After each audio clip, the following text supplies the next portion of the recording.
Pasha Paroh, welcome back, public. I appreciate you. Thank you for tuning. Let's go, because I know you're in pain, whether you admit it or not.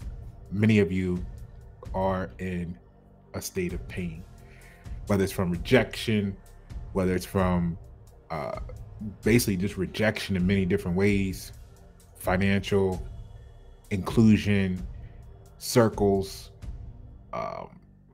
financial, credit.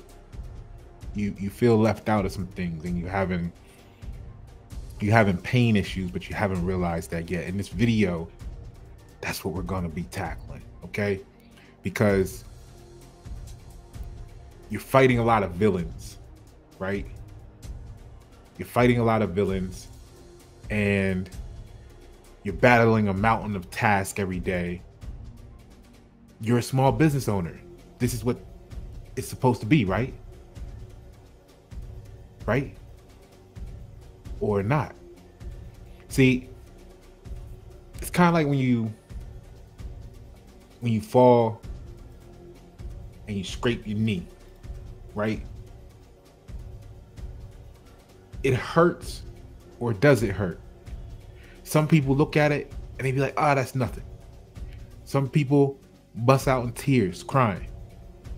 Business owners feel pain in a similar fashion when their business is struggling in various different ways, cause and effect. But sometimes they don't realize how much it hurts until it gets really bad, until it gets really ugly, right? So think about a day in a life, a day in your life. You know, what does that look like? Okay, you're trying to avoid being seen as the one who can't hold it all together, right? You're worried about people who don't know anything about you or what it takes to do you or be you. And you're worried about what they may say if you drop the ball one day. So what's the easiest way to prevent that? The easiest way to prevent that is to keep what you're trying to do relatively small in the grand scheme of things, right? It may be the biggest thing you've done in your life. I'm not discounting that. I'm not taking that away from you. The point I'm making is that I know you can do more. I know you have greater in you. And I want to see you reach that greatness, because it took for me to realize like all of the tributaries of pain that I had, because what we have especially is high pain tolerance where I come from, right? We got this thing called high pain tolerance.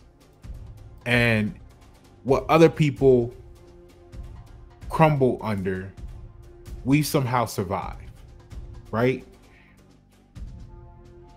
We applaud our survival.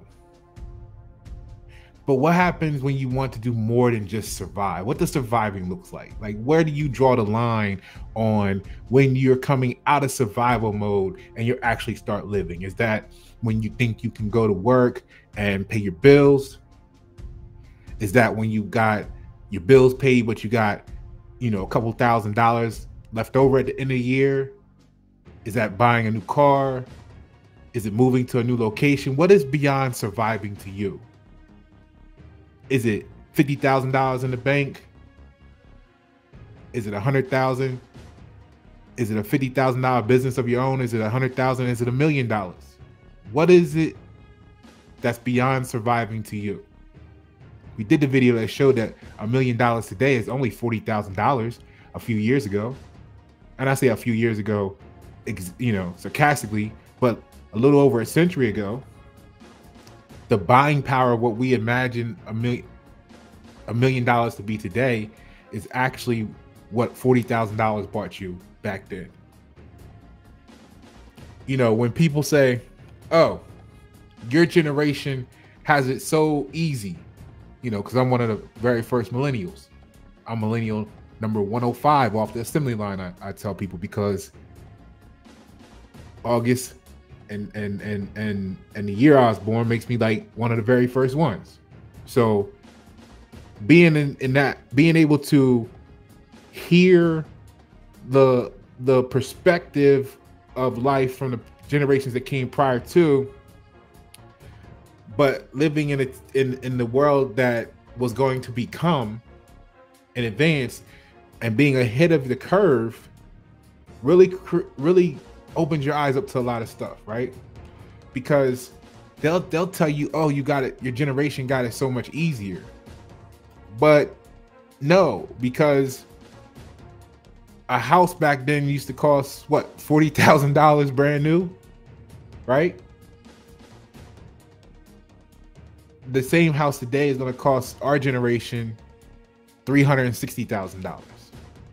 So, you know, spare us some of the bullshit about how easy shit is for us right now. Okay? Because we got pain that's unimaginable to what y'all generations had. When all you had to do was pass college and you were basically guaranteed a job all the way up to a pension in the world. That's not today's world. Okay? So when you look at the day in the life in a business owner filled with talking to customers who do or don't know them, managing orders, trying to get the word out about your business, about your brand. It's like trying to catch 100, 1,000 bouncing balls all at one time. And again, many people are worried about trying to save face and not appear to be the clown that dropped them all. Oh, like they said, fumble in the bag. Yeah, it's easy not to fumble when you only got one ball. That's why football is played with one ball. And I'm not saying they don't take hard hits. What I'm saying is it's easy to hold on. It's easiest to hold on when you only got one task to do. So how does that apply to your business? When you have to juggle too many balls. That's what it feels like to run a small business when it's not done the most optimized way. And there's various reasons why that may be the case. Maybe you don't have the funds to hire a team. Maybe you don't trust people. Maybe nobody gets it. Maybe you're in whatever, comma. But then there's opportunities where you'll meet people like me that can help you. But because the pain isn't great enough, you don't recognize the value of that help yet. See, you got to wait for the balls to come crashing down. It's like that joke with the Most High. You know, the person was stuck on a desert island and deserted island or whatever. And, you know, he was like, Most High, just, you know, get me out of the situation. Send somebody to save me. Whatever. I know you're going to save me, right? Ship come by, say, hey, fella, you know, you need a hand? We got you. You know, hop on board. We'll take you to shore. And they say, no, God's going to save me. Then another boat come by. Same thing. Nah, God's going to save me. I'm waiting for God to save me. Third boat come by. You know the story. By now, he dies. He goes to heaven. He asks God, Most High, why didn't you come save me? Most High says, I sent 3 ships. See, this is the illusion that gets painted to a lot of business owners. It's not that you don't realize you're on a desert island and you need help. It's that the pain hasn't set in enough to make you jump on the boat that's going your direction because your belief tells you something else. Right? So what's the cost of inaction? Because I talk to business owners often, and I see a distinct differentiation between the way that small business owners in our communities act, generally speaking, compared to my terms in corporate America. What I notice about corporate America is that you may or may not like the job. The coworkers may or may not be your favorite people, but they have an agreement on what the destination should be, right? So they realize that we're in pain together. if no other way to describe it, right? You hate your job, or you enjoy it, and or we still got to get to this point. Now, some of us are more proactive. Some of us want to go further. I'm one of the people that was write up the ROI justification to get the plant to spend $10,000 a year on bottled water, so everybody in the plant can stay hydrated.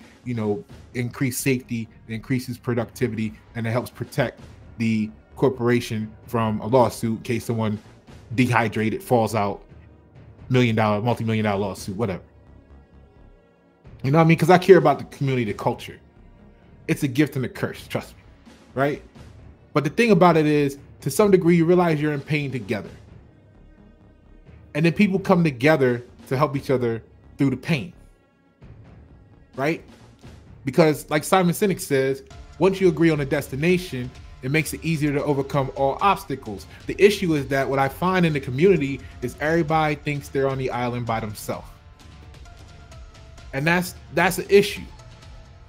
Because when you feel like you're on the island by yourself, you're unknowingly more competitive than cooperative. It's like, how many of you have called up someone on a cold call and you're like, hey, look, you're listening to them. They're like, man, we do. You see their business profile on LinkedIn or on Facebook. It says they do taxes. You're like, look, you don't have no activity on your Facebook page. Let's come to terms. What's going on with you guys? Tell me about it. Oh, we're just starting.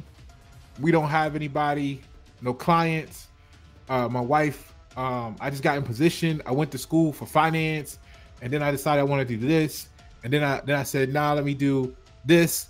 And then now I'm gonna do taxes because I just got my certifications. And then I'm gonna also, my wife works. She's holding down all the bills right now. And I'm out here, trying to figure out something. Well, great. You know what? Look, I can help you. I can help you guys with that. Boom, boom.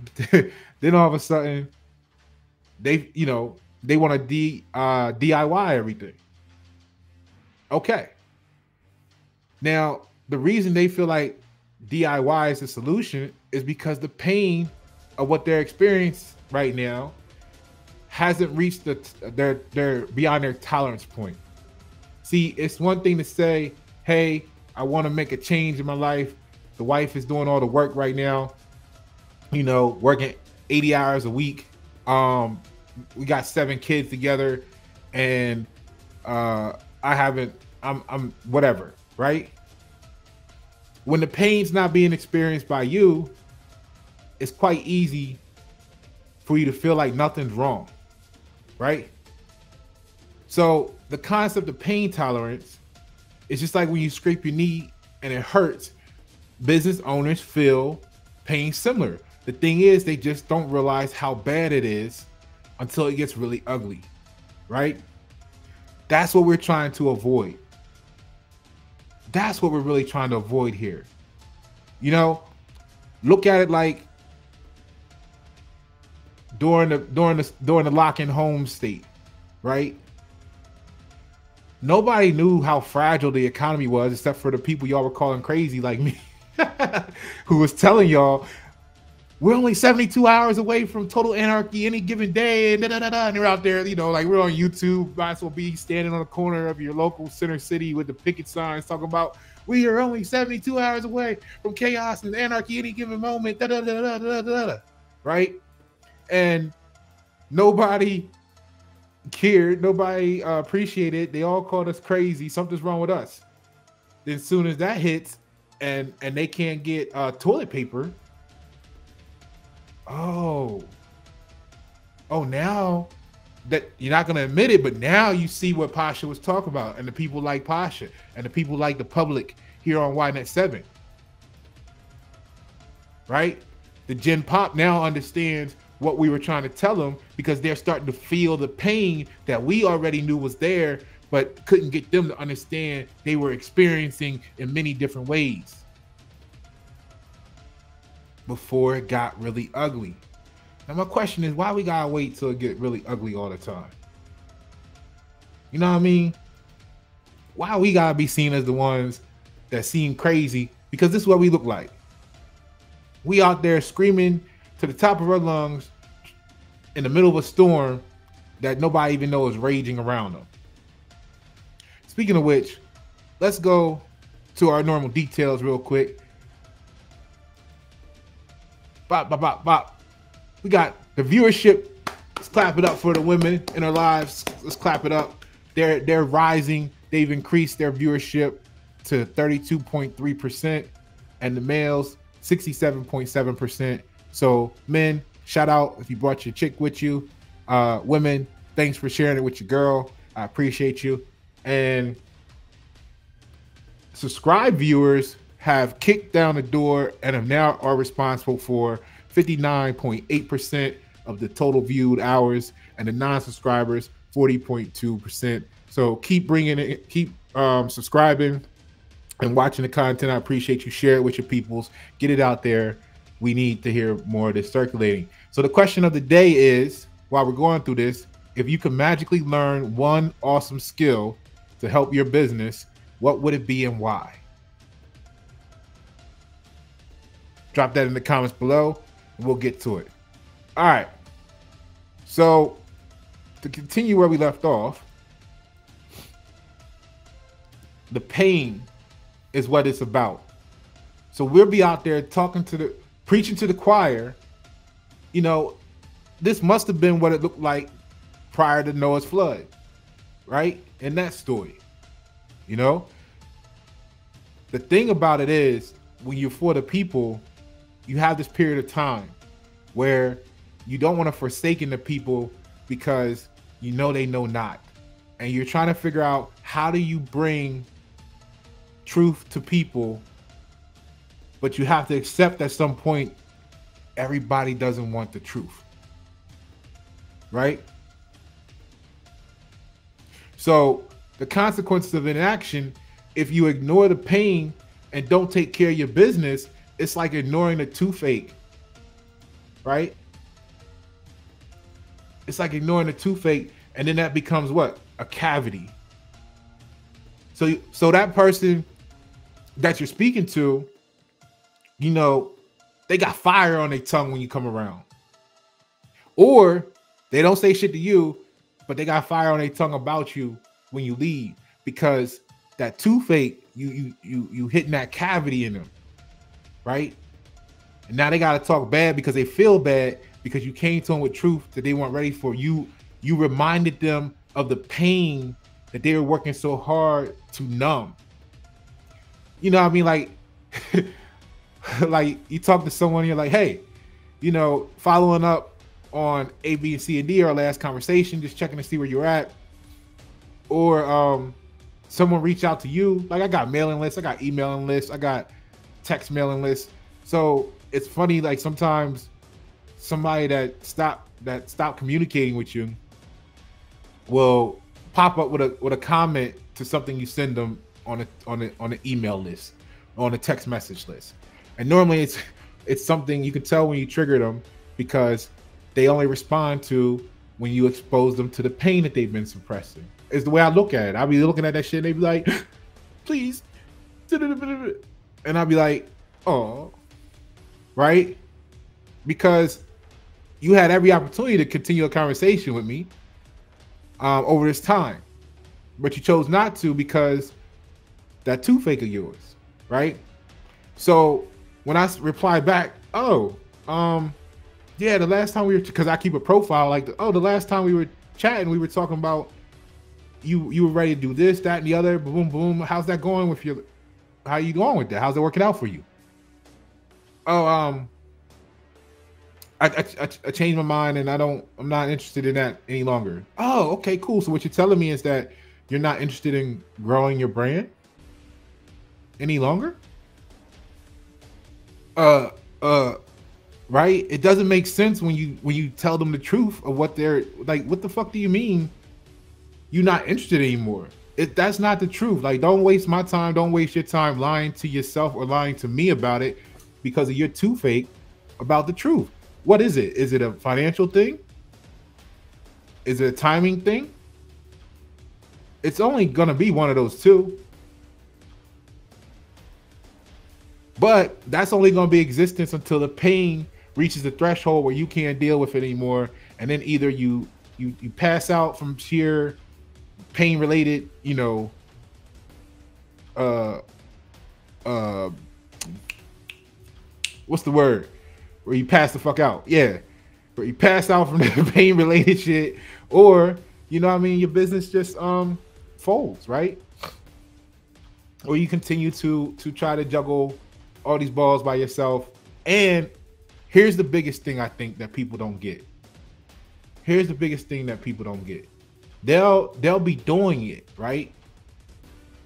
And they feel like, hey, I've been doing this 13 years and I'm at this level here. And see what it is that to them, that's a great level. You got to respect that to the person who haven't experienced working with an organization or outfit that's making $40 million profit per year. Them making 40,000 feels like a great thing. Them making 80,000 feels like a great thing. Which I'm not taking away from them that it's good. But let's not in our communities confuse good with great, because that's why we're still having the same complaints that we had in 1950 for our communities, regardless of what you look like, regardless of what your zip code is. Unless you're in the top 1%, don't bullshit me. You had the same fucking complaints I do. The only difference is I'm not the one sitting around here pretending not to know what pain is.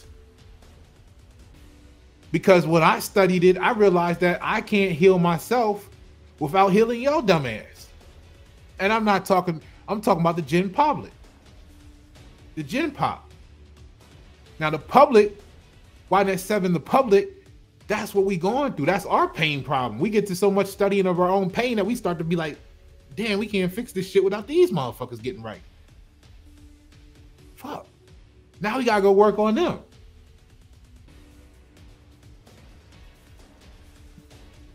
Because that'll put a glass ceiling on us. If not, it automatically creates limitation to what we can do. If we're only 2% of the population, if we're only 9 million people strong, and the United States has on its land, the continent, the other 392 million, we outnumbered. The question is, what's critical mass, right? All I'm getting at is when you realize that part of your pain comes from your environment, part of your pain comes from those statements when they say, like, it's easy for those people to translate, oh, you'll be the average of the 5 people you hang around. Well, what happens when you're surrounded by certain mentalities? You're the best at what you do, but 98 people out of 100 you call aren't going to be able to compute that they need your help because they haven't hit a high enough pain threshold yet. So you got to wait for the whole community to collapse or to be in severe pain. You got to watch them suffer. You got to watch them struggle. You got to watch their kids not be as cared for as could be. You got to see them in what they would call schools that they complain about them going to. You got to see them do all of this shit. And for the most part, that means because 98% of the people you're talking to, you're 98% less of what you could be. by default, because if you could have had 100 clients, but you only got two, that means you're only 2% of what you could have made for yourself to then take that and enrich the community, because you would have been made whole by having 100% of your capacity. So the pain domino effects just keep dominoing around, and around because of one person's cavity. It's contagious.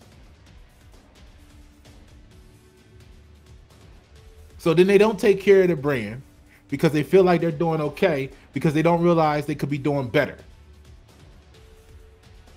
Right? And that puts them out there like a lost ship. Now, you want to be on a lost ship without any direction? You know how many business owners I talk to that don't realize they're on a lost ship?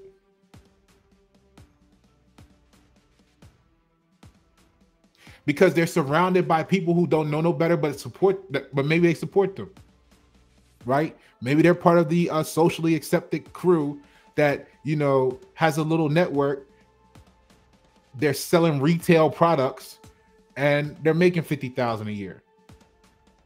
They don't know that what they're doing is really worth $5 million a year. All they know is that they're getting 50. And frankly, I'm really at a point where I'm tired of that. You got to admit that that's a pain point for us, public. All right, we got to admit that that's a pain point for us. We got to look at it, and then the question becomes, it drives us to the point of what we got into this. A lot of us got into this for was to help the community. That's why you spent the time R&Ding your product. That's why you spent the time making connections, going on research, and finding out what the people's pain was. And then when you come and deliver them the opportunity to be healed, to be made better, it's not even about you or them. It's about the future of our society, our community, our people. To see them take the stance of, no, they would rather deal with the pain, it's an outrage, right?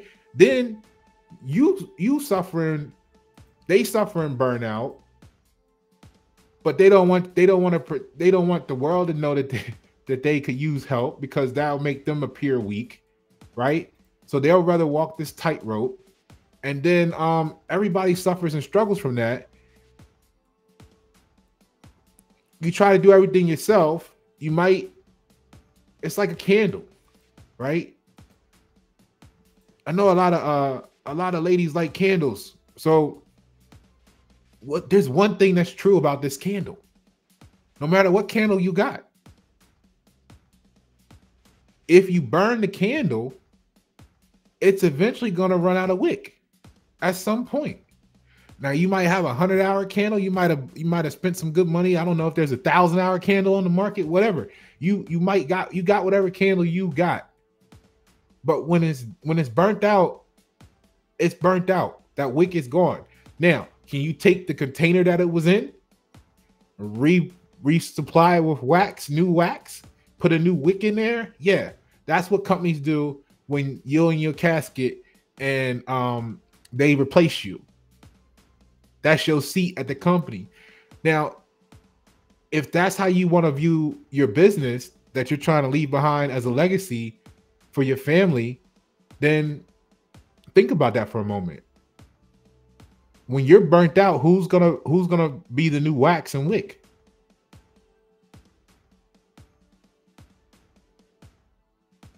Huh? See, I need y'all. They like, Pasha, you too aggressive, and you be like, no, it's because I already know you need this. The question is, realistically, what can you put towards it to make it happen for yourself? That should be the only thing we talking about. Don't sit up here and bullshit me talking about you're not interested in growing your business anymore. Because you're not interested in going back to work either. Right? And if you're not trying to grow your business, then you're not interested in the fact that 5 years from now, if you're making $50,000, you're only going to have $37,000 worth of buying power with the way, if you're lucky, with the way with inflation going. So if you feel like you're cool, you're comfortable now because you're making 50 grand, then okay, fine. The pain tolerance 5 years from now will be tested when you're really only able to buy $37,000 worth of stuff during purchasing power. See, this is why they don't like Pasha, because Pasha reminds them of what's true. They want to live in a fantasy world now of, oh, I'm making 50,000 myself. I'm good. I'm comfortable. I've been doing this 13 years. I don't need your service. Okay, fine. 5 years from now, your 50,000 is only going to be $37,000 worth of buying power. You're not going to be comfortable then. If someone takes 25% of your purchasing power away, that's what you're heading to. If you don't look to, all of a sudden you're saying you're not interested in growing your business. And that's quite selfish, because not only do your household depend on whatever you're doing, right? Your community depends on what you're doing. So you're missing a chance to grow because you didn't have a good plan, right? And then you're affecting everyone around you. Just like when your car runs out of gas on a road that only has 2 lanes on it. Now you stuck, it slows up everybody around you because they needed you to keep going to help their progress. But no, you didn't plan for it. You hopped in your Tesla and thought, that you were better because you had a Tesla before the neighbor got one. And then you ran out of battery because you didn't plan the route to see when the next charging point was. Now your Tesla, heavy as fuck, stuck in the middle of the street, blocking traffic and slowing everybody up. You in the way. You in the way. And that's what I'm trying to get people to understand. Like, you think you're good because you think that you is only you.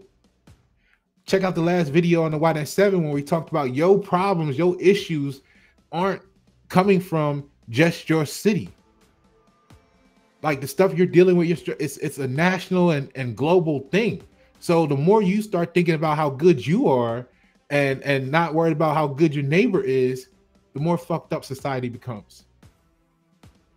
That's what we got to understand here. You missing the point. Because you think you don't feel the pain, don't mean that you aren't in pain.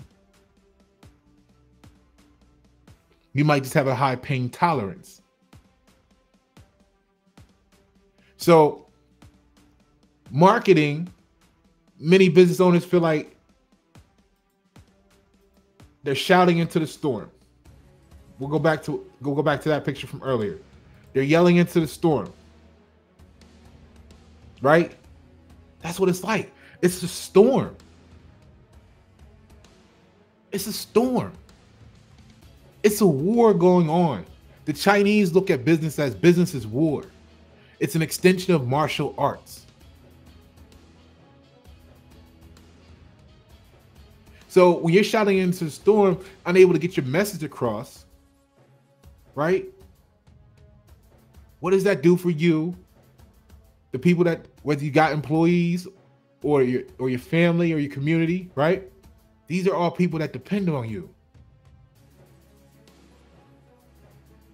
Well, Pasha, you're not in the best situation. I know. I got in the situation I'm in because I take pride. I'm proud of how I got here because I'm always standing up for others. Which again, here we go.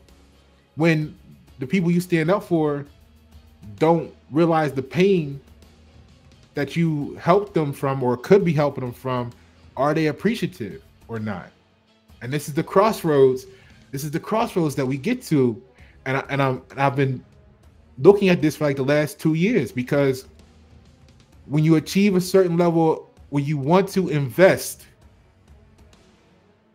extraordinary into those around you, it only works if they're receptive on wanting to be extraordinary. Right? You can only pour in, hold on, look. You can only pour into the bucket what the bucket can hold. What the bucket wants to hold. I saw a great analogy on this. I wish I don't know who it was. I was on Scroll. And They said, look, here's a bottle.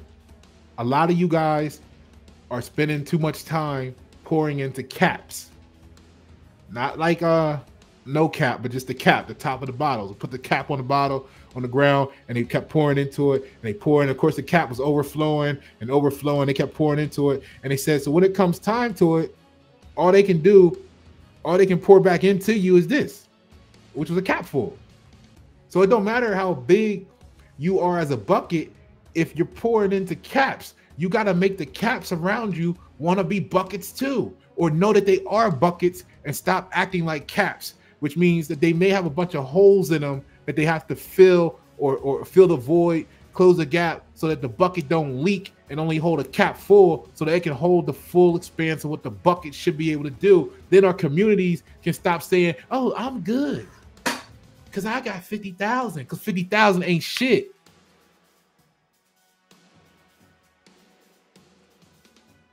The people who say they good with making 50,000 from their small business year are the people who never had 50 grand in their hand at one time. Because you know you can just blow that shit tonight. When you go out and you make $5,000 in 6 hours, you don't feel like 50 grand is nothing. That's a week's worth of work for you. The problem is, can you get that type of work for a week consecutively? That's the challenge. We got to all be on the same page to do shit like that. Y'all know I'm broadcasting from the tower. I've been sitting here like, you know what?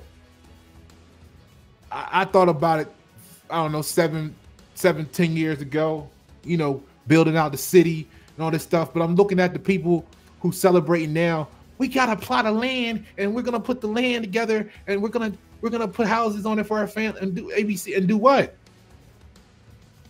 And do what? You're going to do what? You're going to have the same issues. You got a toilet. You got a kitchen.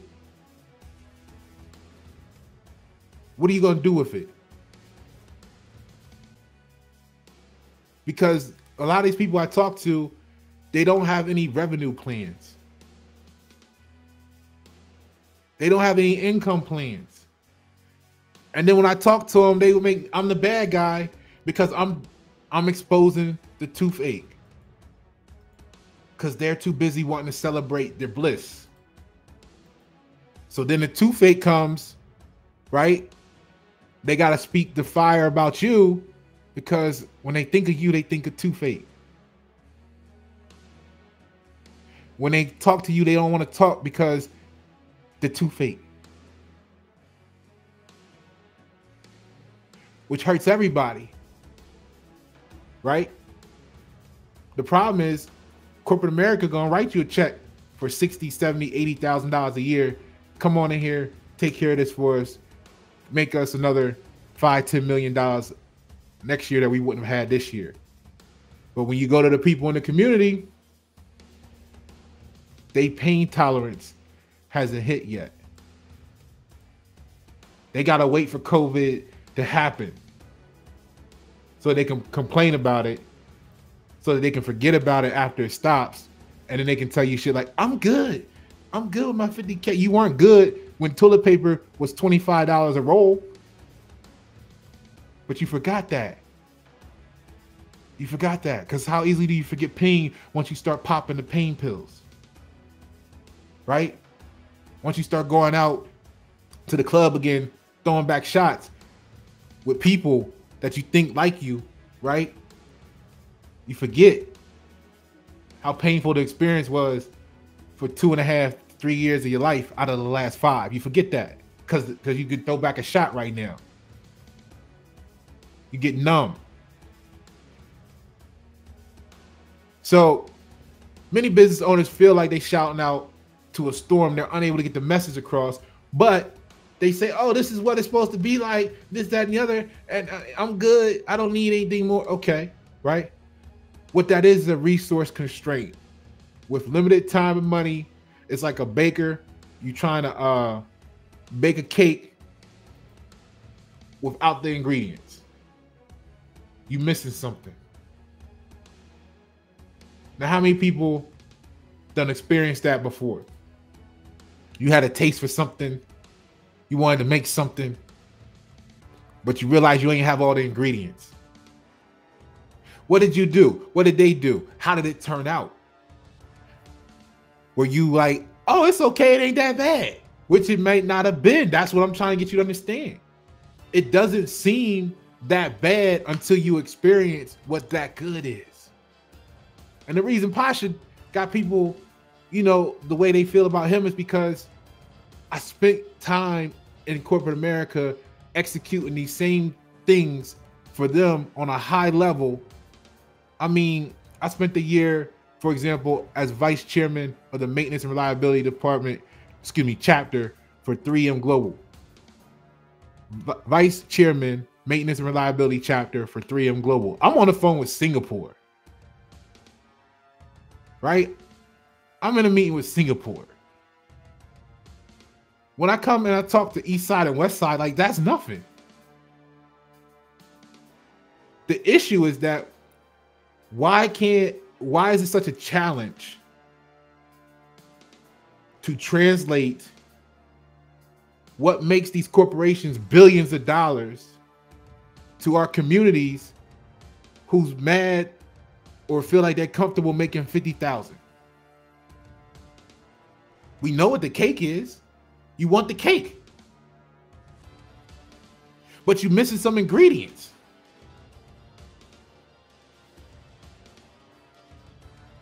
So then you got someone that says, yo, you're missing some ingredients. Or if you don't like my cooking, then you can go eat elsewhere, right? That's what you, right? That's like your mom and grandma probably used to say some shit like that for you. So that's trauma stuck in your brain, which is why you don't want to articulate that you missing ingredients in the cake you trying to bake, because then you feel like that's going to make you look some type of way, instead of being proud to announce that you put all this other stuff together. You happen to have everything in the pantry, in the cupboard, in the cabinets that you need, except for vanilla extract, whatever. Then someone can stand up and say, hey, I got some vanilla extract. Where you want me to put it? Right? That's how communities can come together. No.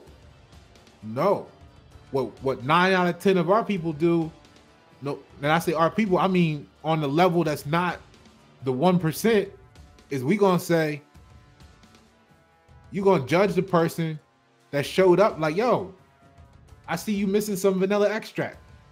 I got some for you.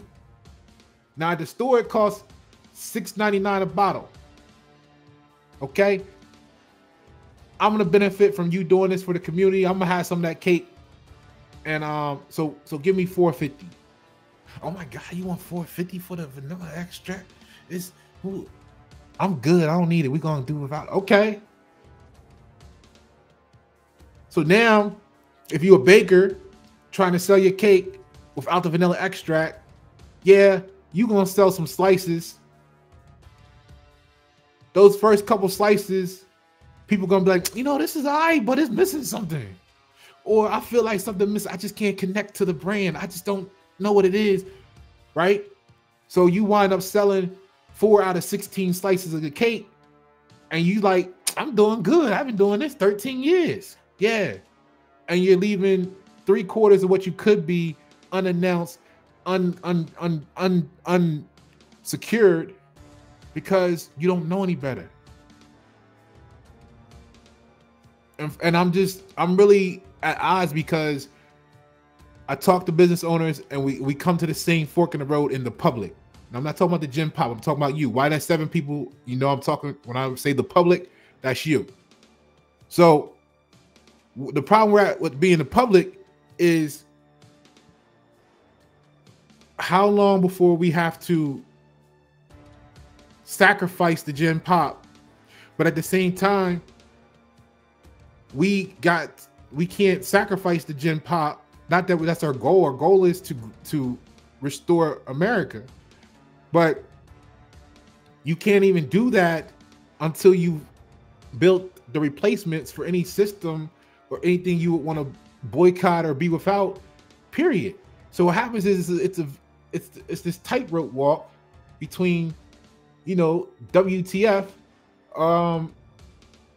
because people don't understand what truth is, right? Because they can't be true with themselves. They want you to pretend to be a liar. The baker don't have the ingredients, but they're going to try to bake it anyway and tell you something's wrong with you for saying it don't taste great or it's missing something. It could be better.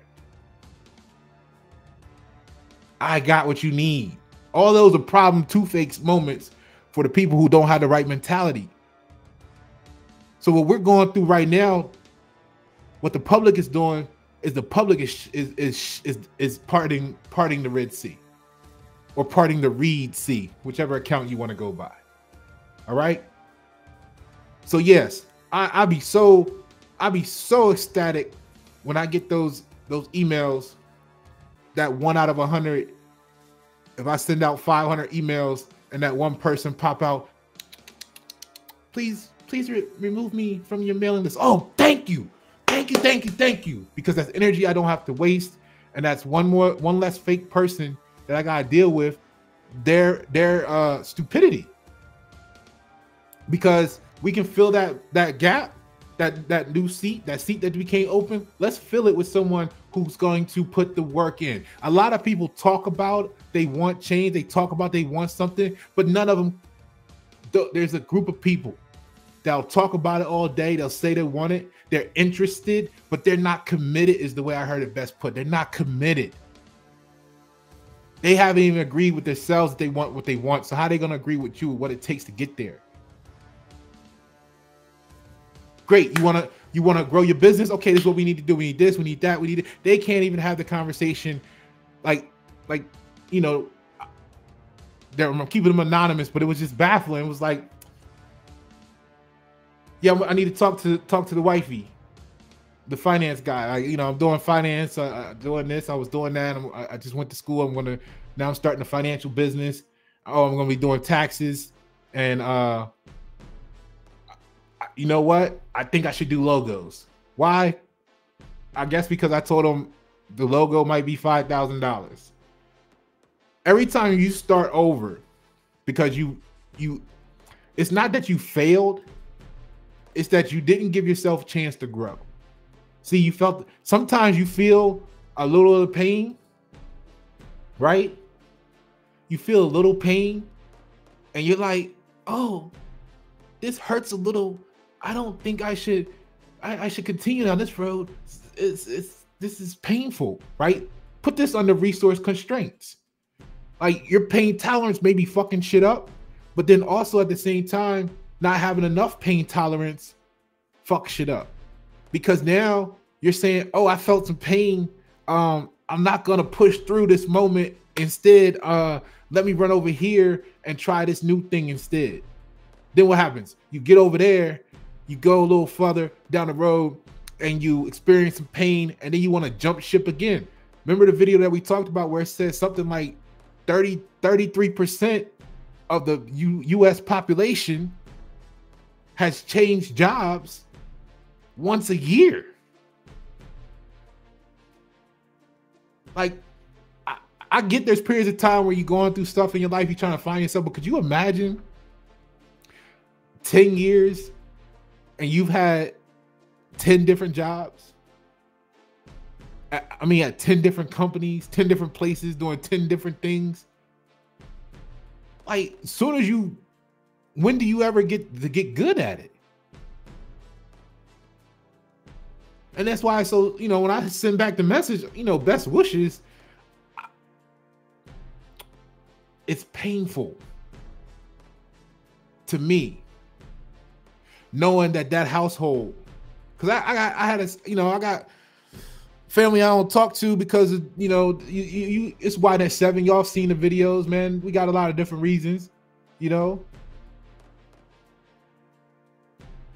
when your sister working 80 hours a week, so the husband can brag about being a stay-at-home dad, and your nephews can't even read or write or know their own name, spelling, what the fuck is going on, right? My point is, when you don't have the ingredients, you got to know that at the end of that conversation, well, I think I found a new call and I'm going to do this now. Okay, best wishes. It looks easy, right? It sounds easy. If you want to be on Fiverr doing $5 logos, it is easy, right? But what you got to know from my standpoint is I'm in pain because I know, well, one, you said you just told me at the beginning of the conversation you left doing 3 or 4 things in the last 2 years. I realized the pain that household's getting ready to go through. It's being extended. It's being made worse. It makes me think about my sister working 80 hours a week, 7 kids, when the dude, right? But when I say something, I'm messing up the marriage. But I'm only responding to all the complaints you've given me over the years, right? Over the weeks. But if you say something, you're wrong. If you step in and want to do something to them or do something about it, you wrong. You the problem. You got worried about going to jail, getting a charge. So you gotta either sit there and add pain to your life by watching the bullshit, by every time you see your nephews, you're reminded about this situation because it's apparent in their current states. You gotta see the pain constantly, which means you feel the pain more than the people you're trying to help because they want to pretend the pain is not there. So now what do you got to do? This is the fork in the road. Because we ask ourselves as a community, why do the greats either not make it, so many of them, or they make it and they leave and go off to these other areas? It's because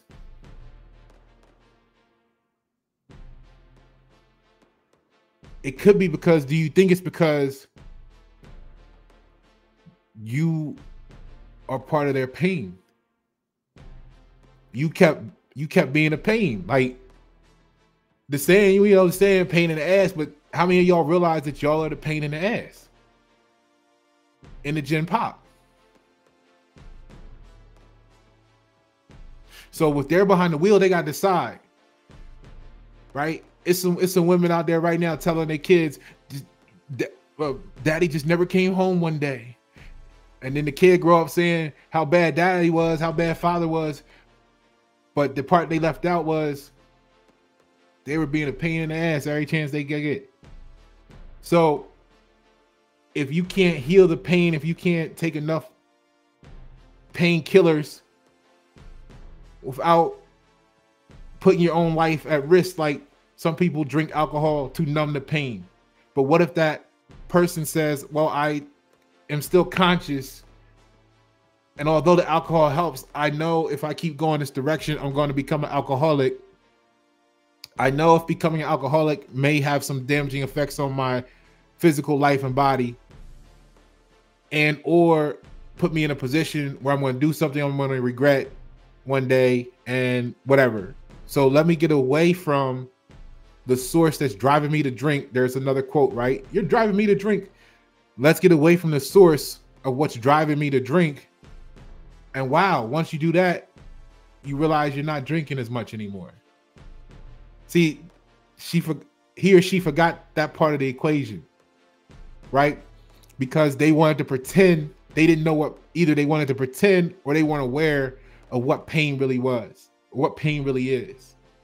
So you got resource constraints, you got operational inefficiencies, spending too much time on daily tasks, trying to fill the bucket with the hole in it. Because if you got to spend 8 hours of your day arguing with your partner, how much time does that leave that you could have been spending on business or brand? How much did you not generate? Because how much would you have made in that 8 hours? You could have afforded to get a logo, or you could have afforded to do marketing if you weren't spending 20 hours a week arguing with your chick or arguing with your dude. Right? So you got the wrong operational inefficiencies in place, and you don't admit to yourself it's causing you pain. I mean, these are how simple the stuff is. But then somebody like me, like, oh, he's bad, bad guy, because he got, what they really tell you is that he got rid of all the bullshit,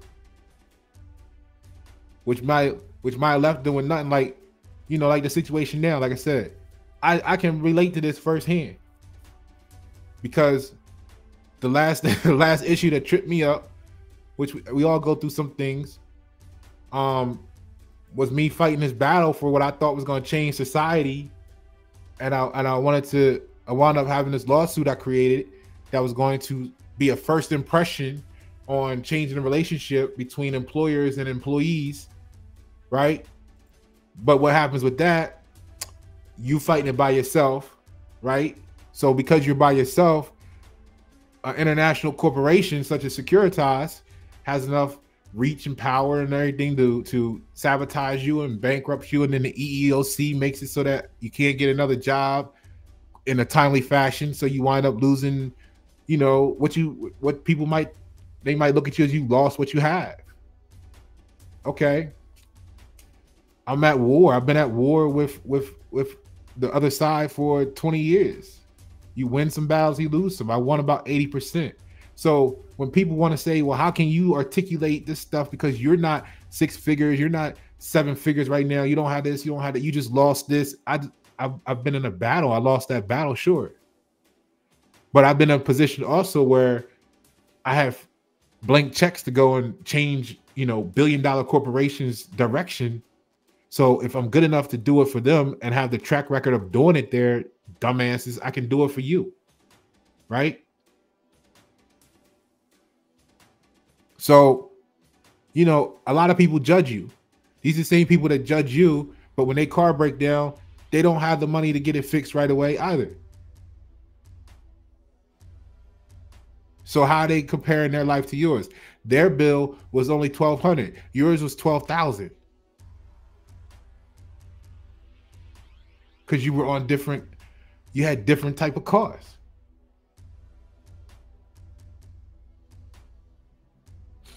They don't understand because their car is whatever, right? Their pain is, well, I can't be without a car because, yeah, sure you can. You got the train, you got the bus, you got Uber. Oh, but that's a pain that you would see as a pain. So you hang on to another pain to say you don't have these pains over here. See, I was just like, fuck it, I'm going to eliminate all the pain. And I just threw away a whole Mercedes. Think about the difference in mindset of what you see to life to go get a Mercedes. You're talking to someone who just says, throw that shit away. I'm going to rebuild. It's time for me to retool. The Most High is saying this is time for the change to happen. And you know what? We're going to replace that with a Bentley one day. But you got to recognize it as being a pain first. Because what a lot of people do is they fight so hard to hang on to the pain that if you had just gave even 1/10 of the same effort in putting it into the solution, the whole world would change for everybody. So you got operational inefficiencies in your business because you got operational inefficiencies in your life. And it starts with your human addiction to traumas that you haven't identified is causing you pain. You keep going to the same job, getting gaslighted by narcissistic bosses, and you haven't stood up for yourself, but you talk shit behind their back. But then when a person like me stand up for themselves, you talk shit about me. Right?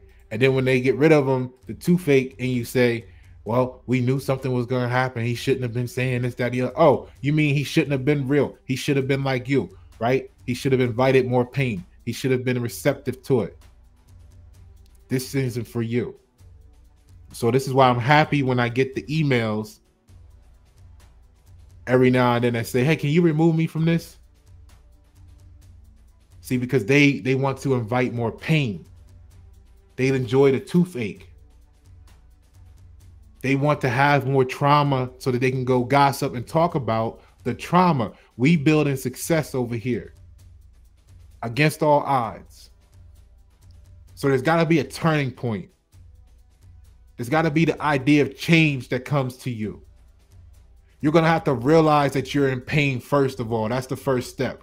The reason I brought up the court case is because when I was putting together that case for entertainment purposes only, not legal advice, I had to, you got to put your proof together. And what I learned about on the law side for entertainment purposes is, when is an injury an injury? It's an amazing question.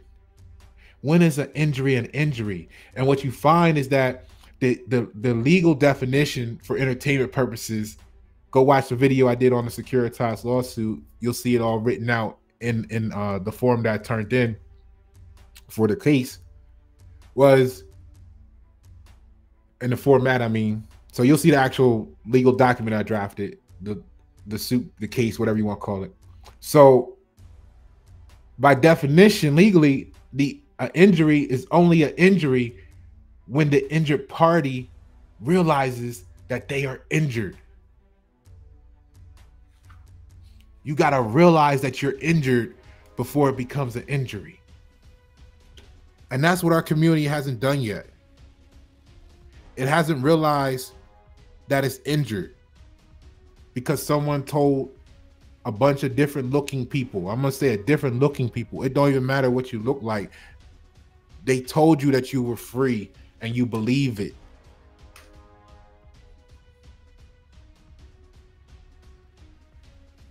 So it hasn't realized, the community, the zip code hasn't realized how it's being injured.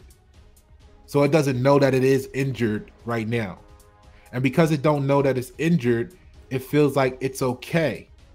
And just like you tell a person going back to the abusive relationship or a toxic workplace or whatever, it's not okay. But how long do they sit there and fight with themselves and debate and debacle before they actually make a change? Michael Jackson, I'm standing with the man in the mirror. Ooh, yeah, right? Help him make a change, right? You gotta stand in the mirror for some time. But how long is that time? And the longer that time passes, the more the community is suffering, the more the household is suffering, the more your relationship with your spouse is suffering, the more your relationship with family is suffering. You have to realize that you're in pain before you can start healing. And if you don't realize that you're in pain, you don't know that you're sharing your pain, which means you're causing other people around you pain. And when they're sensitive to that, knowing that they shouldn't be pain, they will have no choice but to expel you as the source of pain. So what happens when America says we have to expel the United States corporation? See, it's like realizing you need a Band-Aid for your scraped knee. Now, that don't mean we got to go out there and get all our AK-47s and go shoot up the White House. That's not what I'm saying. What I'm saying is, as much infringement as you believe is upon you, it is only because you've allowed it to be there, because you've invited the pain in by saying you couldn't produce for yourself. Go back to the statement at hand, the famous quote, you cannot boycott what you have not built the system to replace. This is why Pasha Paroh does what he do. So another pain is when you see someone that says, oh shit, you can get $5,000 for a logo. Dumbass, Pepsi paid $1.2 million for a logo. But the fact that you want to jump ship on your wife, your family, in the middle of all, like, think about it like this. You've been telling them for the last 6 months, a year, 2 years, however long it took you to go to school for finance, that this is what you was gonna do. They've backed you. Like I said, I can speak about this. I watch, you know.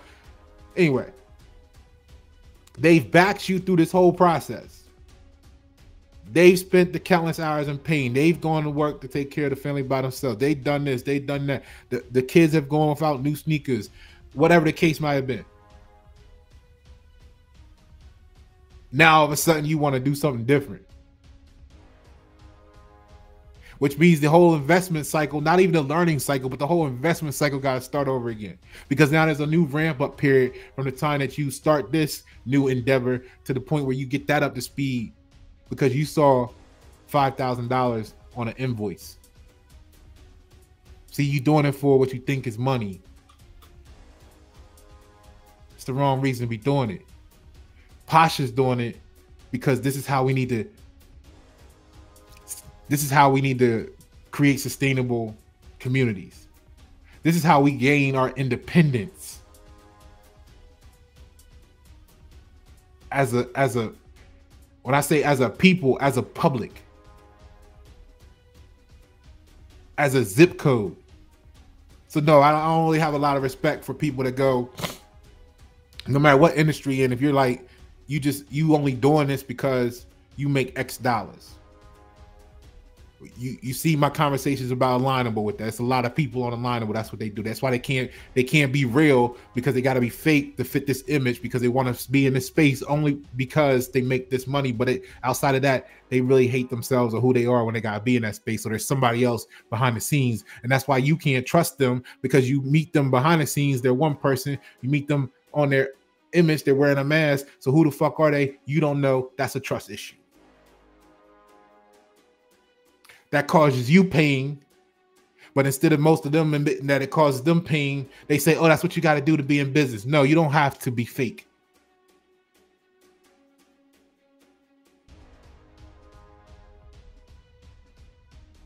So America is in a period of time where it's exposing the fake. There's a parting of the seas. We want to get rid of the too fake. Because when we get rid of the too fake, we can say, you know what? What they're teaching you is to drive your value down. That's what y'all don't get. That's what they don't get. They don't like the fact that I'm teaching you to increase your value, to increase your net worth. And it don't necessarily mean by what you have physically. See, right now, this is the eye of the storm they in.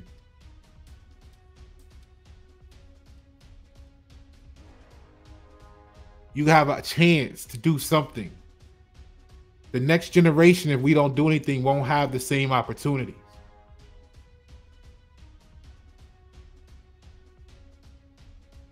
So ignoring these issues is like driving your car to the empty tank of gas, or until, like we said, it break down on the side of the road. So what are you doing to numb the pain? Business owners, just like regular people in life, often use distractions to numb their pain. It's like putting the Band-Aid on a wound that needs stitches.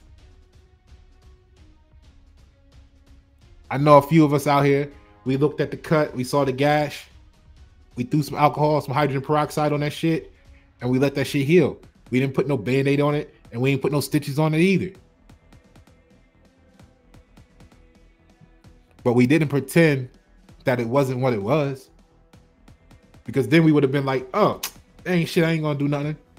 Then it got infected, and we've been like, oh shit, they ain't do nothing, right? Like, I had a very recent experience with this shit. A reminder. This is why I'm kind of looking at this shit like, yo, man, how many times you gotta fall for trying to save other people? Like, we know the song, "Don't Save Her, She Don't Want to Be Saved." We know that song, but this ain't that type of shit. This ain't you just trying chick or whatever. This is like the future of America, the future of the world is at stake. But then you still gotta realize, how much do you put yourself at risk? See, I was good with, losing them. I've had Mercedes and BMWs for the last 10 years. I don't care about that. I just like to go fast. We used to run from the cops. You know what I'm saying? Grandma had us watching Dukes of Hazzard. The only reason I'm not a felon is because I've been in 4 police chases. Some of y'all, whatever. We've all had a period of time in our life. We grow up, we mature, we do things, we did things, whatever, right? The experiences you learn in those days make you better who you are today, right? I can relate to a lot of shit because I've been through a lot of different lives. Early on in my life, my biggest problem that I couldn't understand, I couldn't figure out, is that because of my talents, I was always invited to go to these wonderful places. Oh, we need you to go represent us. I'm in my early 20s being sent to country clubs to represent it in silent auctions, eating shark and lamb with peppers. But my people can't come with me from the neighborhood. Now I know a lot of y'all, that's why I have such a distaste for me today, for those who caught the beginning of the video, when I hear people, oh, I'm good. And it took me so long in life to realize why they even there is a remote position in life to say that so proudly. I'm good. Because I came from a place where it was us. It was we. See, when my family turned their back on me early, and your mother's sitting there and you're 12 years old talking about, I can't wait till you 18 so you can get the fuck out. And everywhere else you go, it's like, oh, you're such a great kid. And, we wish, you would be more like, they don't know we run together. But when you go everywhere else and you see the love that all the other families have for each other, you don't understand. When you get thrown in the mental hospital because they tell you, well, there's nothing wrong with you. You just know shit that the average person don't know. And you got to be careful who you talk to about it. You realize that because the 98% of the population don't know, you got to suffer. You got to experience this additional pain because of their ignorance. So at what point do you say, we got to get rid of the source of your pain? See, these people don't just wake up one day. They're molded by society, but society doesn't want to take responsibility for it. They cause distractions. The distractions to numb the pain, just like the household, just like the business leader. This is not nothing new. So if you know the equation, why do you pretend it don't exist? So I'm okay with losing material stuff and this, that, the other, blah, blah, blah, blah. I can get that back. We've all been through, most of us been through cycles. I don't really trust people who haven't had any downward situations in life because you don't know who they're going to be. Just think about all the society that's like, I've been playing it so safe my whole life, and now they're going to collapse everything. Those are the people that's going to be suicidal. Right? But when you go through this process and then you fall out, you're living on the street for some period, for a couple of weeks or a month, whatever it might be, getting yourself back together, and during that transition, you get like cellulitis or something. Now your skin breaking up and your legs is swollen. You don't, you know what I mean? It's you realize, how do I get here? How did I get here? You know what? I got here from being worried about other people.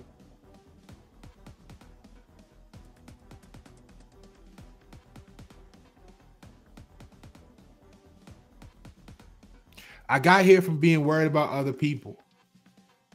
It's a huge problem. It's a huge problem because you're not worried about them for the wrong reasons, but your concern about them can cost you your life.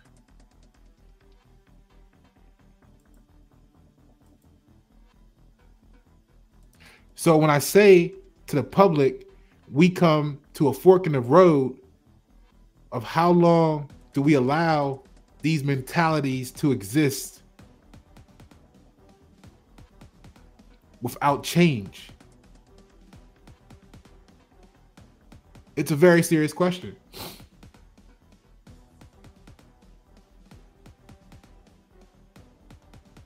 How many times do you want to keep putting the Band-Aid or pretending that you don't have a wound that needs stitches, America? How many times do you want to pretend that America is not infected with a disease?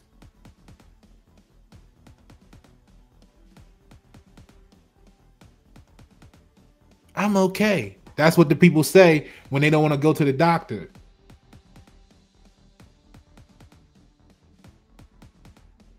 And then they either give it to you or they die from it because it got worse, or both.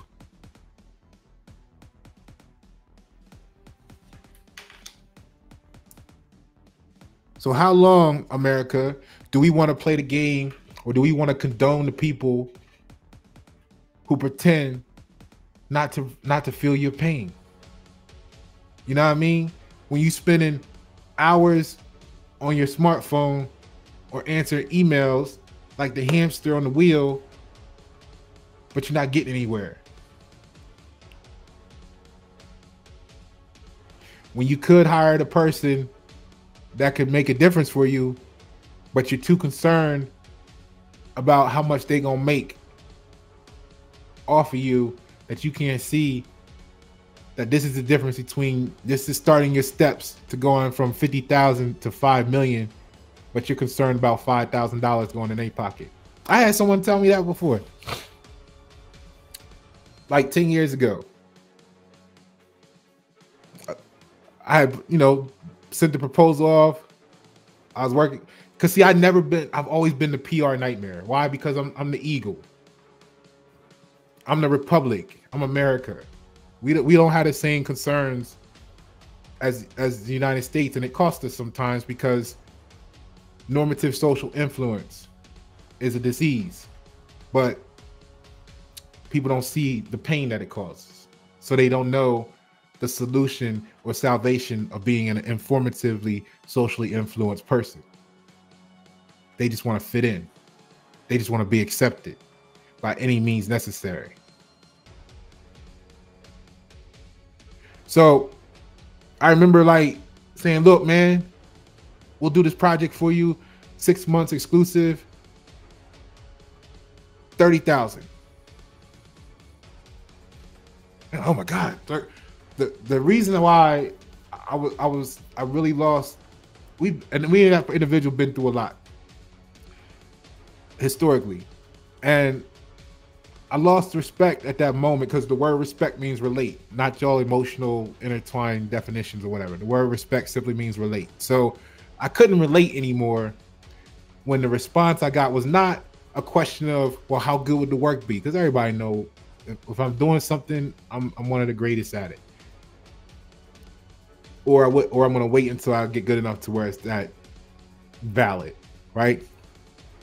But the point of the matter is this. It wasn't like, hey, product. It wasn't even really cost itself. It wasn't even really price itself. It wasn't really anything. The response, the first thing was like, hey, that's going to pay a lot of bills for you. What are you talking about? We're giving you like $5 million. Because, we're on the beginning stages of getting started in like the video world and all that stuff. And it's like, we're presenting you with like a $5 million opportunity here for 30 grand, and the first thing out your mouth was what I'm gonna do with the 30 grand. This is what we do. So needless to say, that when I left and came to Charlotte, you find out that him and my ex business partner came to some terms and did a project together. Don't know how successful it was, but see, once I'm out the picture, right? Once the eagle is out the picture, then the citizens can relate to each other. You see what happens there? However that happened on both sides, right? So chatting to colleagues, they might spend too much time chatting with the colleagues, sitting in meetings, like a ship caught in a storm, not going nowhere, right? Let's get back to that image for you to give you the gist of what that is. Because how many times have you had conversations and you're going over the waves of emotion and you're saying yourself how happy you are that you're not that other ship back there that's like stagnant or whatever from your perspective or what have you, but you didn't realize the reason they're stagnant was because the course you're going on is surrounded by rocks. And here you are, Gray B, the Titanic, because there's a rock right in front of you, the coast right there. And now you are in an uncontrolled state you're going to crash out on the rocks and your ship might sink, and then you'll be the one on the desert island talking about the 3 ships story. See, that's what happens when they look at us. Well, why aren't y'all doing this? And you think we're going to sit there and do that? We need to go do this, and we need to be like that. That normative social influence. We need to keep doing what the United States said we should do. And then next thing you know, they're complaining about their neighborhood getting gentrified. Yeah, we were trying to tell you, we need you to stop allowing them to decrease your value. Here's what we got to do. We got to invest in this. We got to invest in that. We got to build up your brand. We got to build up this. We got to be able to have you put not just a sticker in the window saying that you got to shop here. We need you to put an actual sign on the building out front. We need you to take stake. We need you to get ownership. We need you to build. We need you to invest in yourself. We need you to stop looking for someone to do your logo by scratching some stuff together for $250 and really have them put together a $5,000, $10,000, $80,000 situation for you, because it's gonna be like you gardening, and you're gonna be the plant, and you want to give it the best nutrients, the best soil to grow in, the best opportunity. You want to put yourself in a position where your product is worth $100. So the fuck what, somebody's selling it for $5. If Pepsi paid $1 million for a logo, what the fuck do you think Fiverr's doing? How do you, if Pep, like that just said, what is your role model? What are you trying to do for your community? If Coca-Cola, if Pepsi, if these places are spending $1 million plus on their logo, how can you feel proud that you got one for $5?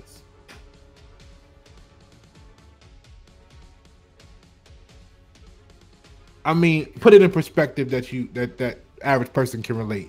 If a Rolls Royce Cullinan fully equipped is $375,000, how do you sound telling the community you brought back to represent them? Now you're gonna say, "Oh, I'm good," but the community saying you represent us. And then you pull up with the $50 dealership special.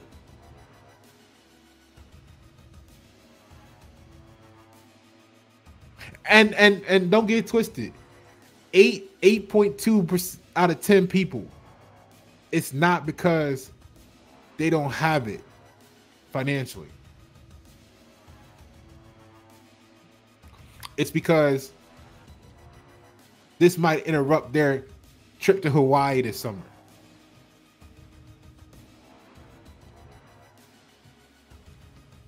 They wanted to be taking photos in Turks and Caicos so they can put it on Facebook to try and make you jealous of how much their life is, how well their life is going.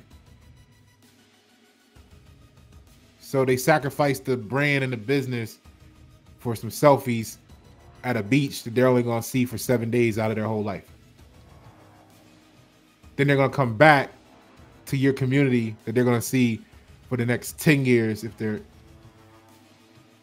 But the pictures was more important than representing you, their communities, to the fullest. That's what they don't like about Pasha. Say what you want. Pasha represents America to the fullest. Pasha went down fighting twice in life for America. So when Pasha fall off, Pasha get back on his bike and he back wheeling again because he know what it take. And then other stuff don't mean nothing. So they might lose themselves on social media showing this fake image and facade. It's not really fake. It's just wrongly purposed.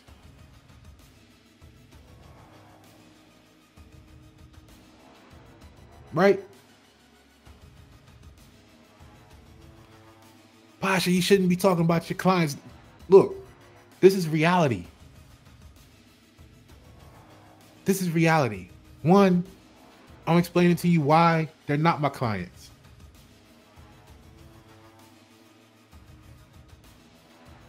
I had to tell someone, look, we got $100+ million deal on the table.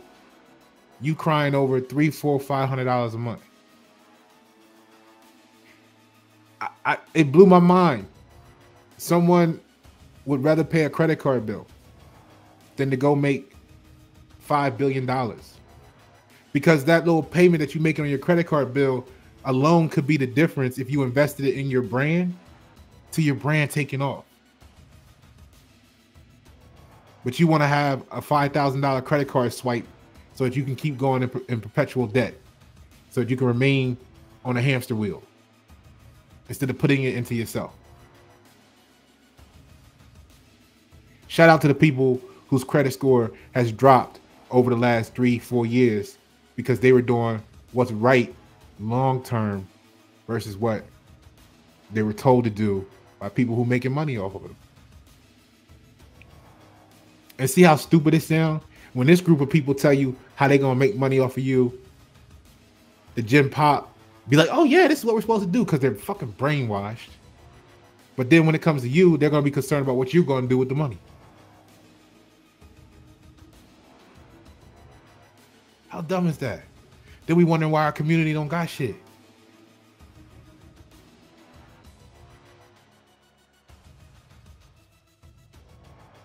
Why we think it's okay to pay you late,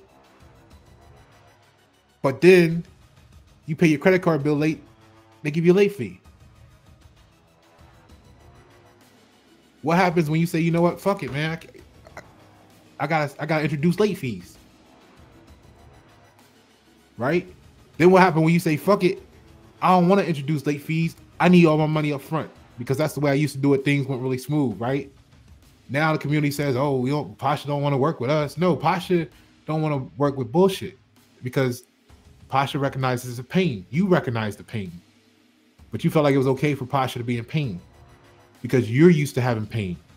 What happens is we need to all realize what pain is so that we can get rid of the pain universally. It's not about you, me, us, them. It's about who wants to get rid of the pain. Welcome to YNet 7. Welcome to America. Welcome to what we're fighting for over here. Know who the enemy is. The ones that want to see you juggling too many balls, that's your enemy. Because they want to see you stressed out, or they're waiting for them all to collapse so they can try and make a fool of you.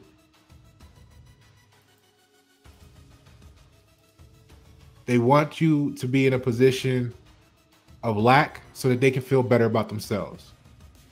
So they're waiting on all the balls to come crashing down around you so they can say, ha, look at them. Now, for the rest of us who want to build, right, we need to get over these personal issues. You know what I mean? Because they're going to let the personal issues distract them. Like the driver looking at the scenery on the road, risking a crash. So there's a common enemy there. The enemy is the belief that this is just how things are.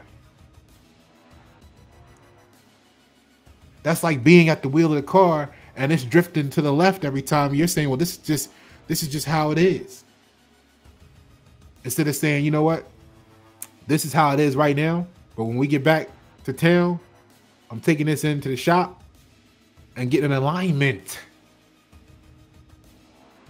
Because when I steer the automobile, I want it to go the direction I want it to go. But what happens is someone actually is probably steering them behind the scenes, which has their brain saying, no, that's not pain. That's not pain you're feeling.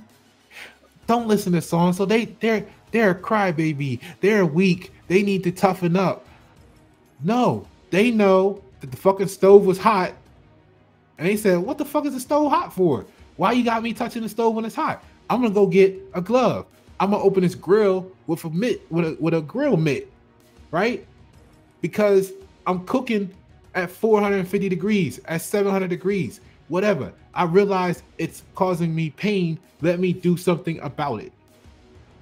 No, the common enemy is the belief that this is just how things are. It's like believing you can't learn to ride the bike because you fell off once. That's what they want you to do. They want you to minimize your risk to the point where you play it so safe that you never ever fall off your bike. Because that's the only way you're going to feel like you've accomplished something, because you didn't take no risk. You played it so safe. Now, what does so safe get you? Low risk equals low reward.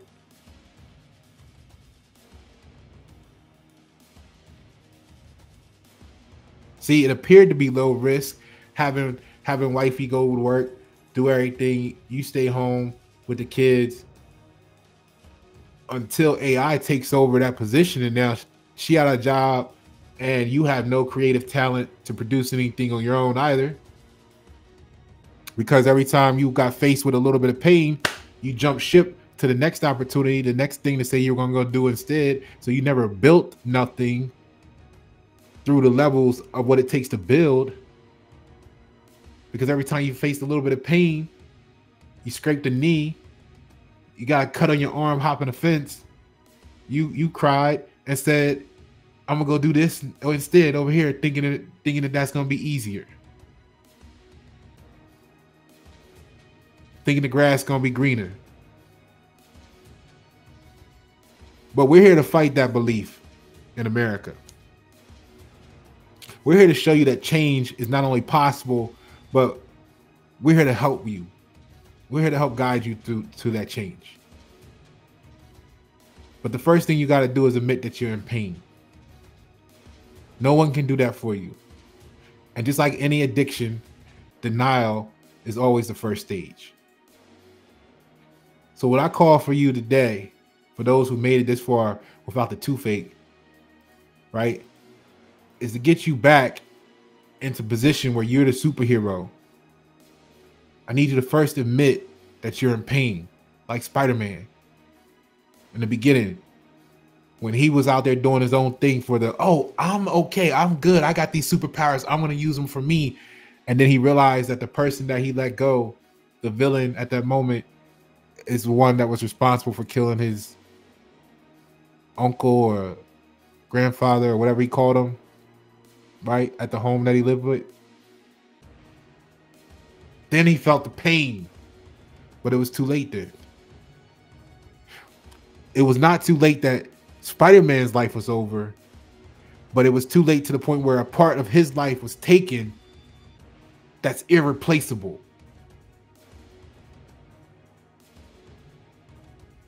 All because he didn't see the superhero in him before things got that bad, because he was blinded by the little bit of money he was making. That he felt like he was okay. And he didn't need to step in and do anything in that moment.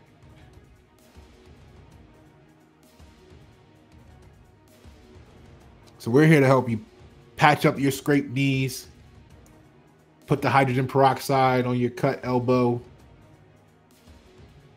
clean up that cellulitis, Fill your tank up with gas, give you a map, let you know it's going to be a journey. We're here to help make America the superhero again.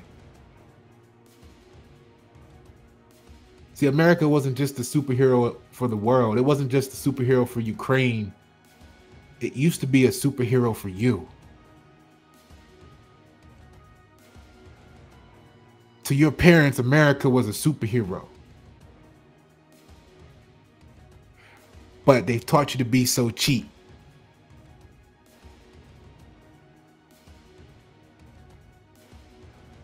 So yes, we have to flip that shit.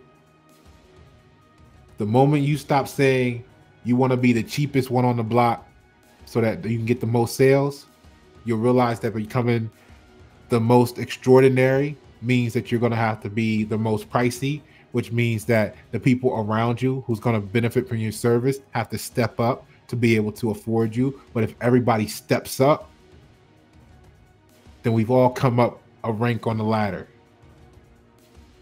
If we make the new norm to come up the ladder, then we'll stop walking outside talking about we're at the bottom of the barrel.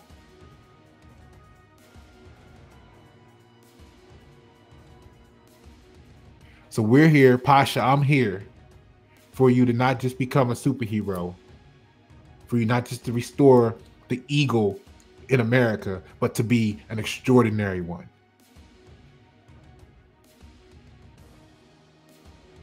And I get that some people like shorter videos, but when you can watch a football game for 3 hours, when you can watch a basketball game for 3 hours, I really don't know why 90 minutes worth of this conversation that could change your life, I should be charging you. This should be a coaching session at some corporation where they're giving me $5,000, $10,000, $25,000 to speak to them.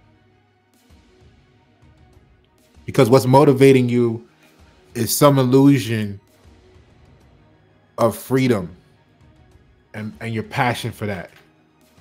That's the number one reason that motivates small business owners, is the desire for freedom and passion.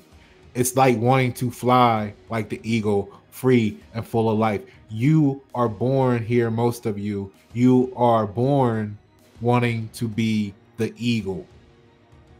Who grounded you? Who grounded you?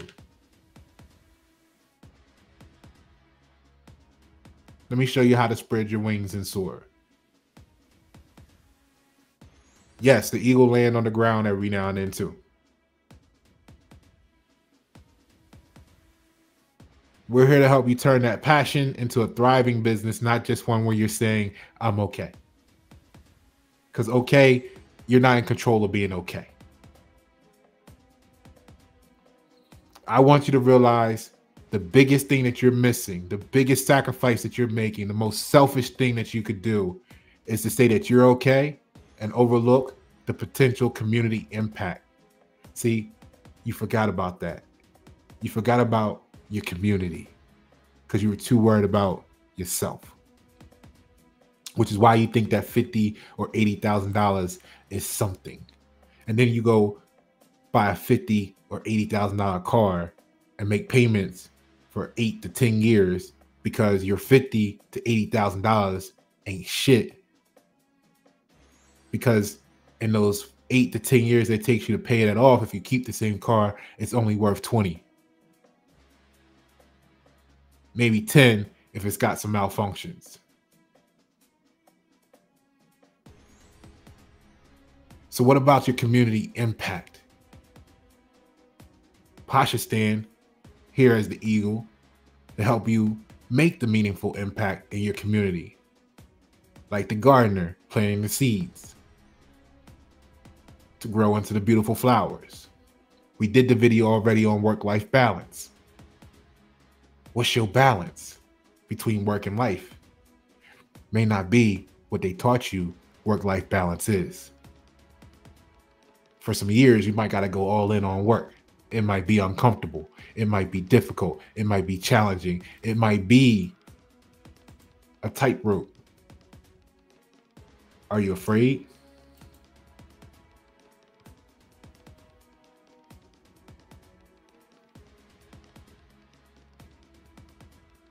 All right.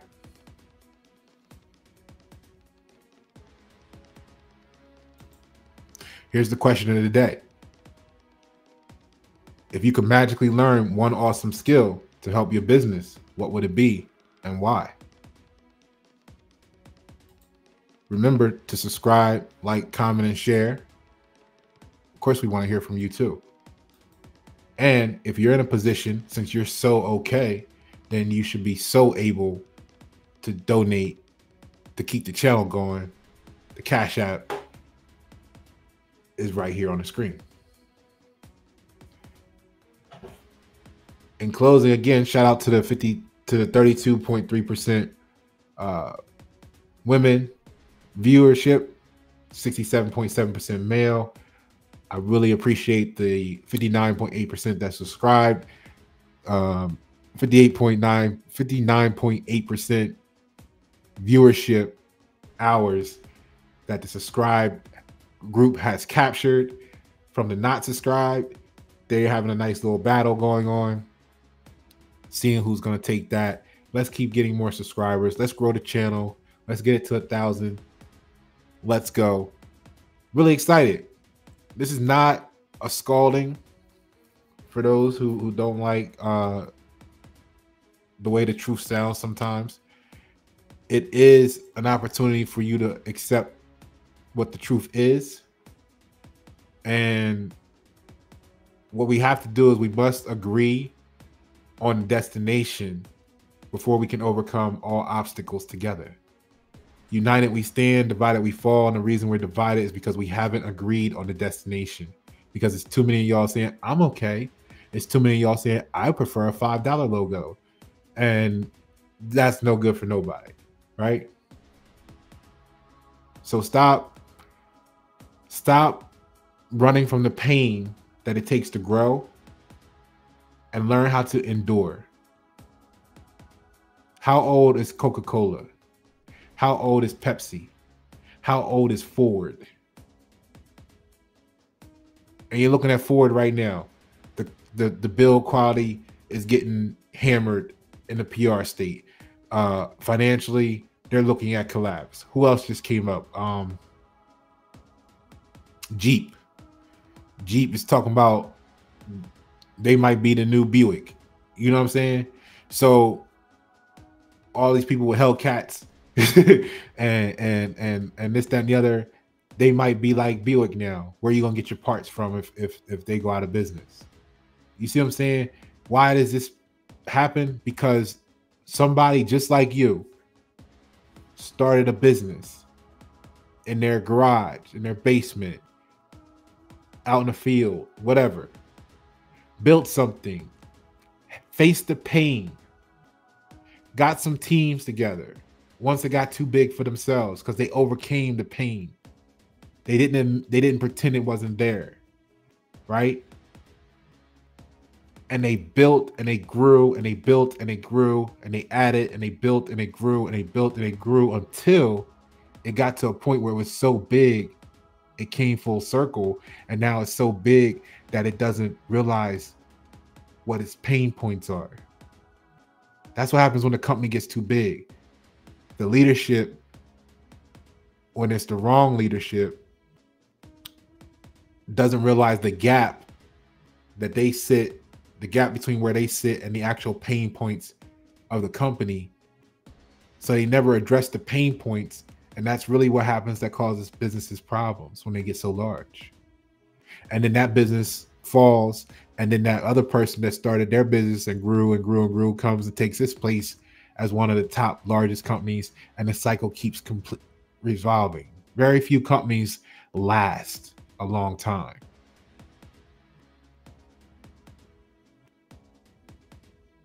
But let's at least get you growing.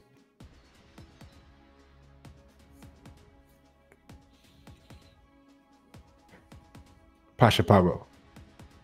Thank you for tuning.